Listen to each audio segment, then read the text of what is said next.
Hey, what's up guys? Steve from Cult of Mac here, and as it's the 10th anniversary of the iPhone, Cult of Mac is bringing you some awesome content over on the website. Here on the YouTube channel though, I wanted to share a video with you of two super rare original prototypes. Alright, so what we have here is one of the earliest known working Apple iPhone 2G prototypes, running a very early version of operating system called Acorn. As you can see here on the back, we've got a list of components and the manufacturers that they come from. This is unit number configuration E.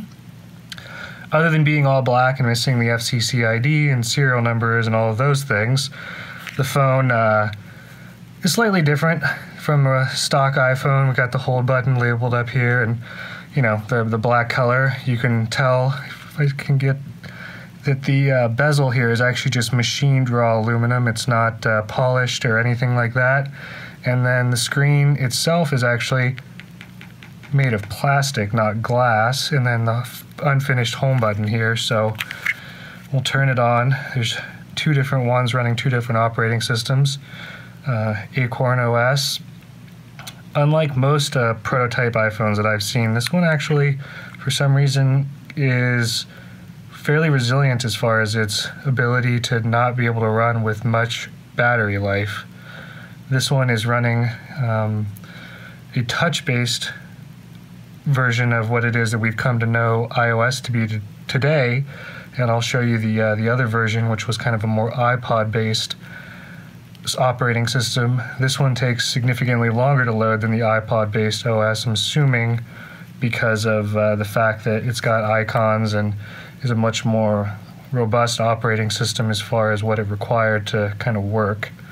So once it loads here, you'll kind of see what typically we kind of think on a very rudimentary level what the iPhone is. So we've got other and all these tests that Apple would use. So the idea being that, unlike the other iPhone, which I'll show you here in a second, you actually click on the screen to do what it is you're attempting to do here.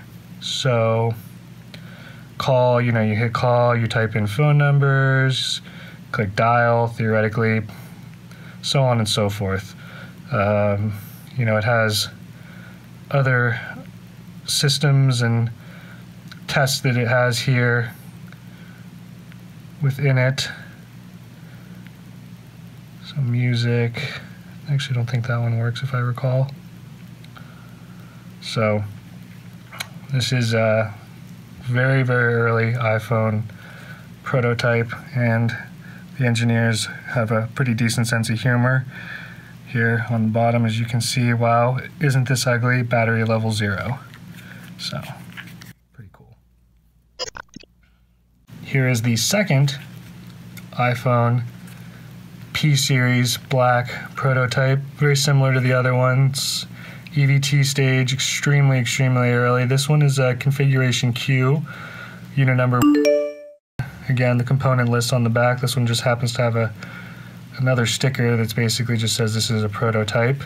So same raw bezel, plastic screen, etc., etc. So we'll turn this one on, and you'll see how much more quickly this loads relative to the first video, which is the touch-based operating system that iOS is known to be. As you can see there, it says classic, and so the idea being that this is a scroll wheel, and you navigate through the menus with this. So let's say you were to want to dial somebody, you go to dial, and then much like an old rotary phone or an iPod, you would move this around and dial the phone number that you wanted, and then go down to call if you had service. But this, isn't too bad for making phone calls. This one, but can you imagine having to type a text message like that? How long that would take? It would be just unbelievably ridiculous. So to show you, this is running iOS 1.0 D1.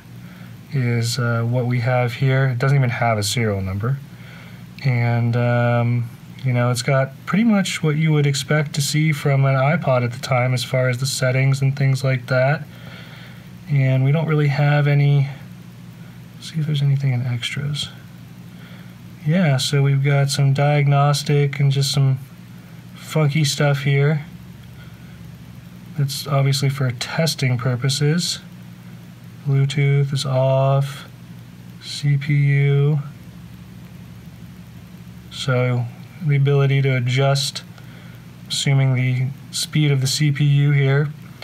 So two very early generations of iPhones, both of which show how Apple was attempting to try to tackle this new issue, which was how is it that you take something from a physical button, like on the iPods of the day, and put it onto this giant touch screen, and then how is it that you don't cannibalize the market of your iPod, which was one of the biggest selling Apple products at the time.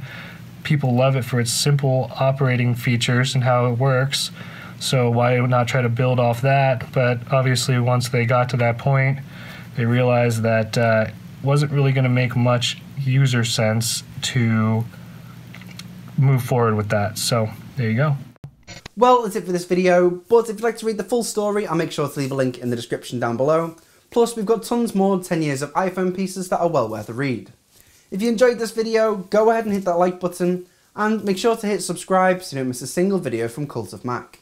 I'll catch you in the next one.